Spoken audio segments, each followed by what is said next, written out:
नमस्कार, स्वागत है आपका हमारे चैनल चार जागेंद्र मिश्रा में। आज रामनवमी के दिन दो चीज़ जरूर खा लेना, पूरे साल जमकर बरसेगा अपार रुपया एवं पैसा। सबसे पहले आपको और आपके पूरे परिवार को रामनवमी की हार्दिक शुभकामनाएं। दोस्तों, आज हम आपको बताने जा रहे हैं कि रामनवमी के दिन आपको दो वस्तु को जरूर खा लेना चाहिए। इन दो वस्तुओं को खाने से प्रभु श्री राम अत्यधिक प्रसन्न होंगे तथा आपके घर में अपार धन वैभव लक्ष्मी की प्राप्ति होगी तथा घर में सुख शांति समृद्धि का वास होगा। गोस्वामी तुलसीदास जी ने श्री रामचरितमानस में लिखा है कि नवमी तिथि मधुमास पुनीता, शुक्ल पक्ष अभिजित हर प्रीता। त्रेता युग में भगवान श्री हरि विष्णु नारायण के 21वें अवतार के रूप में अयोध्या के महाराजा दशरथ के यहाँ तथा महारानी कौशल्या के यहाँ पुत्र के रूप में प्रभु श्री राम चैत्र माह के शुक्ल पक्ष नवमी तिथि के दिन मध्याह्न के समय दोपहर ठीक 12 बजे अभिजीत मुहूर्त में प्रकट हुए थे। श्री राम का आगमन धरती से जो है दैत्यों का सर्वनाश करने के लिए तथा धर्म की स्थापना के लिए हुआ था, क्योंकि जब पृथ्वी पर आतंक बढ़ जाता है और पाप बढ़ जाता है तब प्रभु श्री हरि अवतार लेते हैं और भगवान विष्णु जी के 24 अवतार हुए, उनमें से 21वां अवतार भगवान श्री मर्यादा पुरुषोत्तम श्री राम का हुआ है। और प्रभु श्री राम के प्रागट्य दिवस के रूप में, रामनवमी के दिवस के रूप में ये महापर्व मनाया जाता है। रामनवमी के दिन सबसे खास और महत्वपूर्ण माना जाता है और रामनवमी को सर्वार्थ सिद्ध योग के साथ साथ कई दुर्लभ योग बन रहे हैं। आज रामनवमी का पावन पर्व मनाया जा रहा है। आज कई सारे दुर्लभ योग और शुभ धन योग एवं राजयोग का निर्माण हो रहा है। इसी कारण रामनवमी के दिन यदि हम कोई भी नया काम करते हैं, शुभ काम करते हैं और मंगल कार्य का शुभारंभ करते हैं तो सबसे ज़्यादा हमारे जीवन में लाभदायक सिद्ध होता है। इस बार रामनवमी का जो पावन पर्व है वो आज 10 अप्रैल 2022 रविवार के दिन रामनवमी मनाई जाएगी और इस दिन दोपहर ठीक यानी कि आज के दिन ठीक दोपहर 12 बजे प्रभु श्री राम का प्रागट उत्सव मनाया जाएगा।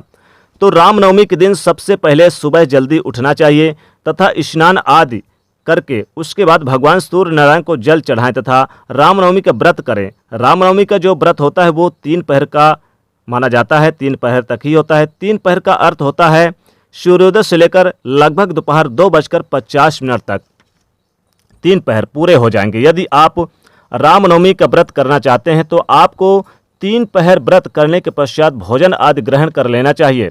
और यदि व्रत नहीं रखते तो आप राम जन्मोत्सव के बाद भगवान को भोग लगाने के पश्चात भोजन आदि ग्रहण कर सकते हैं। तो रामनवमी के दिन सर्वप्रथम सुबह सभी कार्यों से निवृत्त होकर प्रभु श्री राम का मध्याह्न काल में विशेष पूजन अर्चन करें। प्रभु श्री राम का इस दिन पूजन करने के लिए उनका आह्वान किया जाता है और आह्वान के लिए उनके सामने जो है अक्षत और पुष्प चढ़ाए जाते हैं। उसके बाद प्रभु श्री राम को स्नान कराए जाते हैं।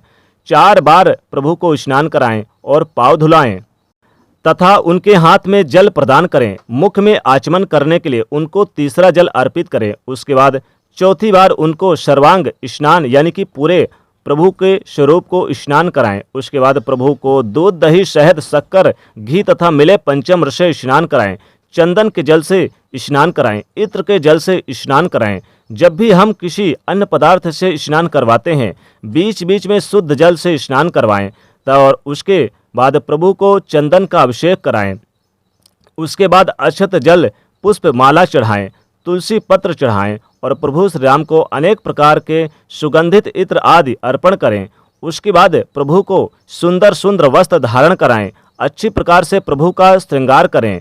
ये कार्य आपको दोपहर ठीक 12 बजे के पहले आपको संपन्न कर लेना चाहिए और ठीक 12 जैसे ही बजते हैं उस समय भगवान के सामने भोग रखें और भगवान को जो भोग के रूप में आपने बनाया है, वैसे तो आप अनेक प्रकार की मिठाइयाँ, फल और अन्य भोग सामग्री उनके सामने रख सकते हैं।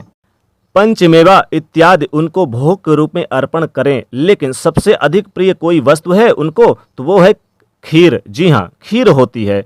प्रभु श्री राम को खीर सबसे ज़्यादा प्रिय होती है। तो आप यदि व्रत रखते हैं, उपवास करते हैं तो आप फलाहारी खीर बना करके प्रभु को अर्पण करें।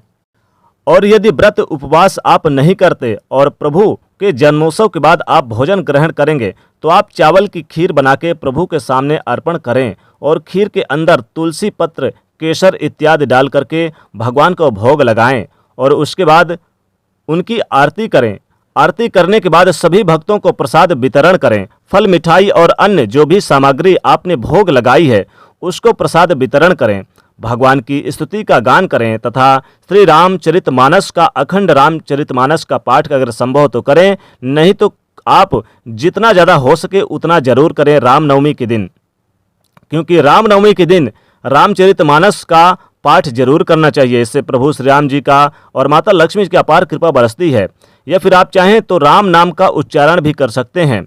पूजन आरती संपन्न होने के बाद प्रभु से हाथ जोड़कर प्रणाम करें कि हे प्रभु, आप तो अंतर्यामी हैं, आप साक्षात विष्णु यानी नारायण के अवतार हैं। आज हमने आपका प्रागट उत्सव मनाया, अवतरण दिवस मनाया, आपकी सेवा की, आपकी पूजन हमारे द्वारा जाने अनजाने में कोई त्रुटि हो गई हो तो आप क्षमा कर दीजिएगा। उसके बाद आपने ये जो भोग लगाया है खीर का, आप इस खीर का सेवन कर लें, क्योंकि आज रामनवमी के दिन यह खीर खाने से अपार धन संपदा और पूरे साल जमकर बरसेगा पैसा। पूरे साल धन की कमी नहीं होगी। माता लक्ष्मी और भगवान विष्णु के अवतार प्रभु श्री राम जी की अपार कृपा बरसेगी आपके घर में पूरे साल। तो आज रामनवमी के दिन ये जो खीर का भोग लगाया है आपने, इसका सेवन जरूर कर लें आज, यानी खीर खाने से विशेष लाभ होगा। यदि आप व्रत करते हैं तो साबूदाने की बना के खीर खाएं, और यदि व्रत नहीं रखते तो भोग लगाने के बाद आप चावल और दूध से बनी, मिश्री और शक्कर से बनी जो खीर बनाते हैं, इस खीर का सेवन कर लें, पूरे घर परिवार में वितरण करें। और दूसरी चीज़, जो आपने मेवे वगैरह आपने जैसे कि इस दिन बादाम, छुहारा, काजू, किशमिश, जो चिरौंजी वगैरह आपने भोग लगाया है, इसका भी सेवन जरूर कर लें। इसका सेवन कर लेने से प्रभु श्री राम जी की अपार कृपा बरसेगी पूरे साल और धन धान की कमी नहीं होगी। धन संपदा आपके घर में सदैव भरा रहेगा। दोस्तों, इस दिन खास बात तो यह कि खीर का सेवन करने से प्रभु श्री राम बहुत जल्द प्रसन्न हो जाते हैं और उनकी अपार कृपा आपके पूरे घर परिवार पर बनी रहती है। कभी भी धन धान की कमी नहीं होती है और माता लक्ष्मी जी की भी कृपा आपके घर में बनी रहती है। दोस्तों, इस दिन तुलसी पत्र भगवान को जरूर चढ़ाएं और तुलसी पत्र भी आप सेवन कर लें भोग लगाने के बाद।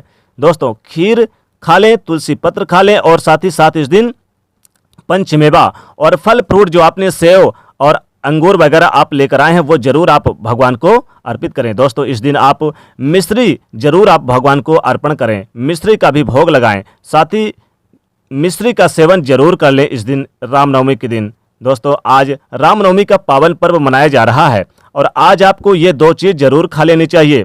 ये दो चीज़ खा लेने से भगवान श्री राम की अपार कृपा बरसेगी, कभी भी धन धान की कमी नहीं होगी। तो दोस्तों, भगवान श्री रामचंद्र जी की कृपा प्राप्त करने के लिए कमेंट में लिखेगा जय श्री राम। साथ ही वीडियो को लाइक करिएगा, ज़्यादा से ज़्यादा शेयर करिएगा और चैनल को सब्सक्राइब करिएगा। जय श्री राम, जय माता लक्ष्मी।